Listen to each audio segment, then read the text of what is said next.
around me, it was 111 degrees. But I just was very, very hot and kept singing.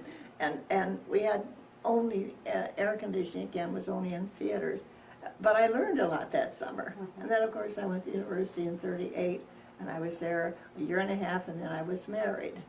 I didn't finish, but I had a very happy time there. Sure, sure.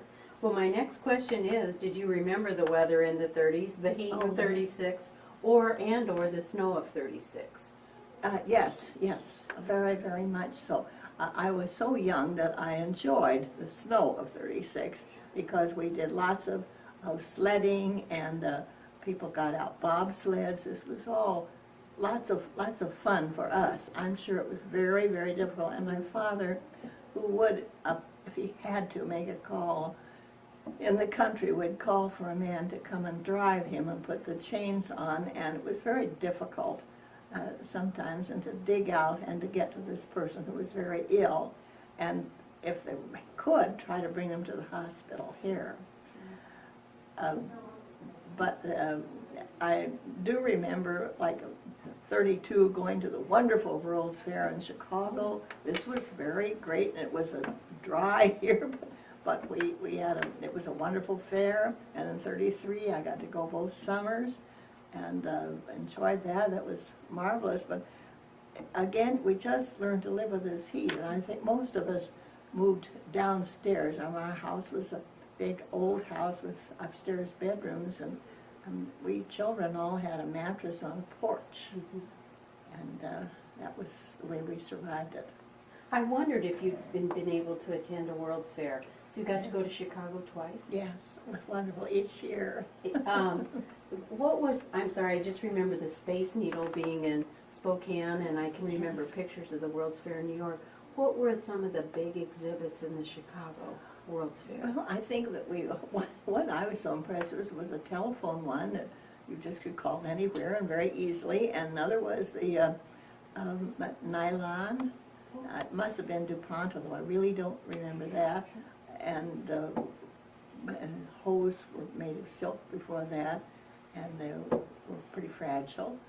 And or cotton, which you didn't like. And of course they were made of rayon during the war years, and we didn't like those, but we knew we were being very very good. That was one little sacrifice a woman could make. Sure, sure. Do you remember anything specific about how the Depression affected your family, or how did your family handle the Depression? I think I was most aware of it when the bank closings. My grandmother had quite a bit of stock in the bank. My father was the director of the bank. And Mr. Harry Ross, who is the grandfather, Greek grandfather of our present bank president, Mr. Ritchie, he and my father went to Washington when the reorganization of the banks went on. People were paid in script, and my father was given script. My mother would take it to the groceries to buy groceries, and we would go on and Saturday when the children and run around and get the different things. And then as she said, we would play grocery when we get home. She was very good. We'd all put it away. Some of it went to the basement, some at different places. My father did a great deal of work for nothing. He just didn't talk about it. I don't know that they do it now, but he did. One thing that does remain much in my mind, it was probably 32 or 3, he was so touched because one of his patients, he did a very complicated gallbladder surgery on this man, and it was very successful. And he said, I have no money, but I could like to give you a half a beef. My father said, that's fine. My grandfather Gotch had been a butcher, and between the butcher and the surgeon, they managed to cut it up, and you did not have freezers then, so we had to can it or eat it fairly fast and pass it out among the family and friends. And I remember there was a very large old pressure cooker, and we did quarts and quarts of this, and I became very tired of it, and now I would give a lot if I had a quart of that wonderful tender beef. And Clara Jane, did your family take any people in and feed them, or bring them in? Yes, we did. There was, I think they called it the bonus march Yes. to Washington, and the veterans, my father had been a veteran of the First World War, and these men went without success to Washington, and they just had nothing. And it would be a poor day that summer when at least one or two or maybe three or four would come through our backyard, and my father said, whatever we have, give them a meal.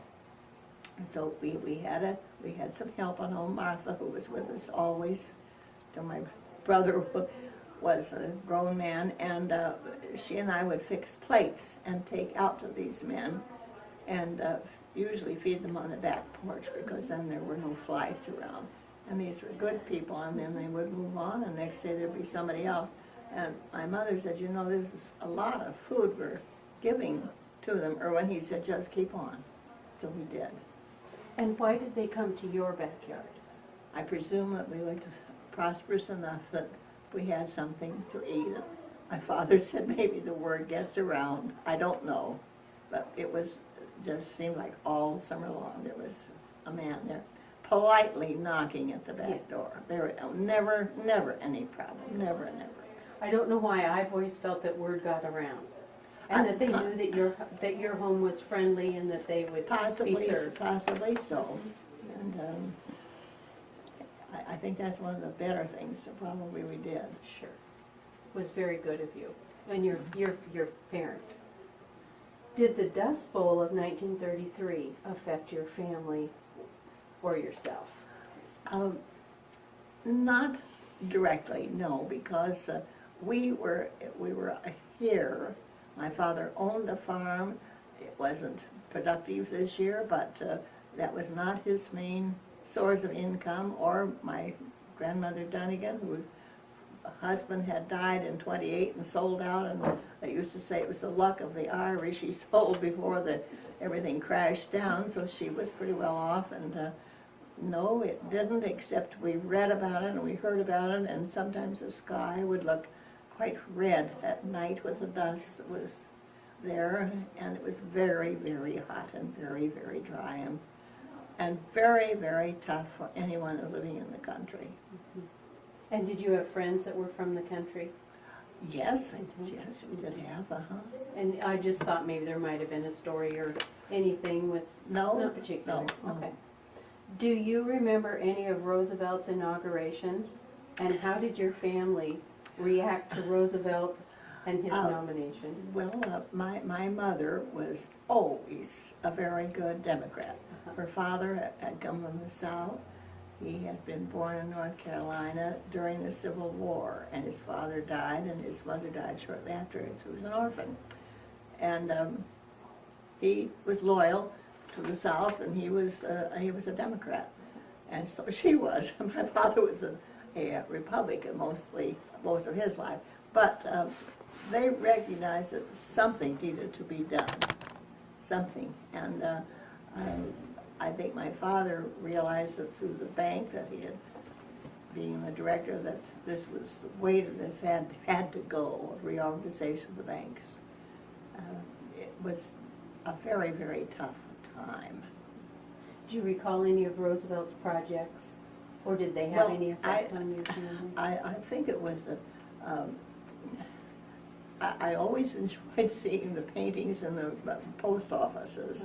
And though that was one of the FHA projects, I think. I see. I think that's what it was called.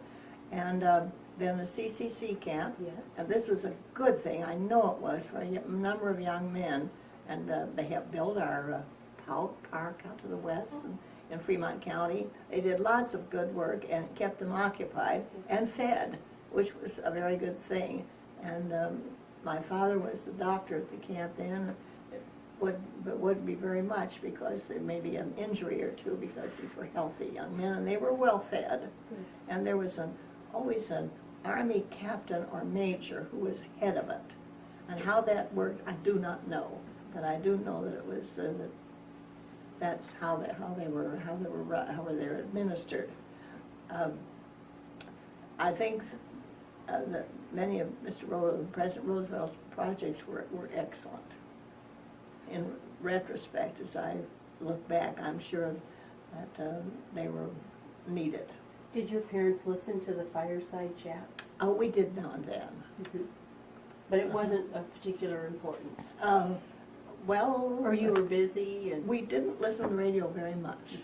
We listened to the news at night, 10 o'clock night, and particularly after the war started in 41. But during the, no. We had a great deal of pleasure, though, going to the Jubilees at KFNF and KMA. Oh, This my was God. lots of fun. And my mother was what we called a tri-H. She grew up with Gertrude Welch May, and all these people were good friends for many, many years. And so Earl would invite the whole group down and children one evening, and we would have pancakes and sausage and have a great time. And he brought in lots of interesting things. I remember one summer, I don't know, it was sometime in the 30s, he brought in 2 elephants. Oh. And they would perform every night, I think about 7 o'clock, and we would go down to watch them. Earl brought in lots of things. He always had citrus from the south come in during those years, and the price would be good, and fish sometimes it would be very nice too. He was an entrepreneur. Yes. I Did think. he bring in a boxcar full? Yes. I mean, wasn't it whatever? Big refrigeration. For everyone that's watching this now, some might not know what the Jubilee was here in Shenandoah. Could you just give us a brief synopsis? It was a week of I would say fun. Sometimes it would have a carnival with rides and things like that, and the fat lady and the bearded lady and all this kind of thing. And sometimes there would be the pancake eating contest, and you never know who was going to win that. And that was always fun. And exhibits of corn and products of different kinds of products. And always this line of pancakes that usually began, I think it would be, from the afternoon on through the early evening, something like that. And it was Gooch's pancakes, and I forget who gave the sausage, but everyone would contribute. It was advertised, and people would come from a long way around, which usually would be in the fall.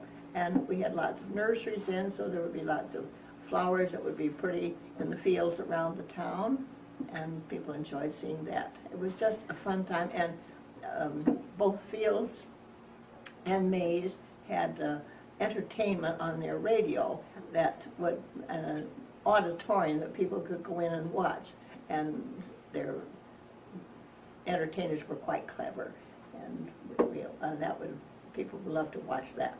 So it was live radio along Yes, with live the show? radio. And were there any famous people? Did you see anyone that we would now consider famous? I think that, I was trying to think, Senator Gore was here, and during those years, he was, I believe, a senator from Oklahoma. He had a grandson, Gore Vidal, who was known as a very clever and able writer. There were our local senators who would, of a state of Iowa senators who would often come, different ones at that time. Mr. Hickenlooper, I remember, was one, and I forget just who all they were, but we could see some of these people. Not entertainers particularly, these were perhaps more politically Yes. inclined. Did any presidents ever come during Jubilee days? Not that I remember. Because we've had several presidents We've here had in presidents here. Shenandoah, Mr. Truman was here. Yes. And it's possible. I don't remember. I think before Jubilee days, I think Teddy Roosevelt was here, Oh, wow. and that was a colorful time. Oh, I'll bet. Is it the Blackwood Brothers? Is that a Yes, singing group? yes, Was they that were- about that time, or am No, I think they were here. They were here then, and probably through at least the early part of the 40s, maybe most of the 40s. And they were very able singers, and they had a big black car. I used to see them fuel up at 4 o'clock or so, and then they would drive someplace else to give a concert, and then they sang on the radio. And they all had families. They were very talented people. Well, I've seen pictures of the Jubilee days, and it Yeah. just looks fabulous.